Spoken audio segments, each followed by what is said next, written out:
గడిచిన 24 గంటల్లో మన రాష్ట్రంలో ఋతుపవనాలు సాధారణంగా ఉన్నాయి.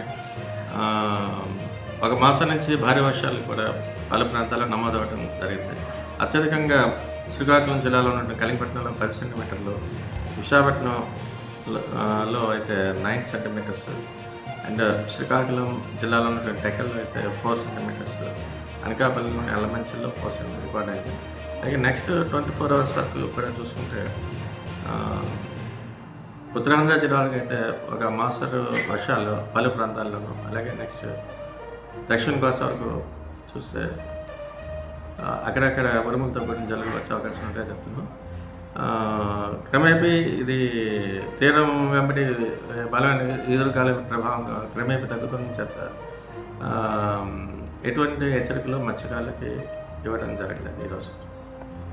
అయితే మత్స్యకారులు వేటకు వెళ్ళొచ్చు అంటారు సార్? ఎస్, గాలి కొంత జాగ్రత్త తీసుకుని వెళ్ళవచ్చు. గాలి వేగం క్రమేపీ కొంచెం గ్రాడ్యువల్గా తగ్గుతుంది. అంటే తీరం వెంబడి బలమైన ఎదురుగాలు కొంచెం తగ్గుముఖం ఉండడం వల్ల మన మత్స్యకారులకి ఎటువంటి హెచ్చరికలు జారీ చేయాలి.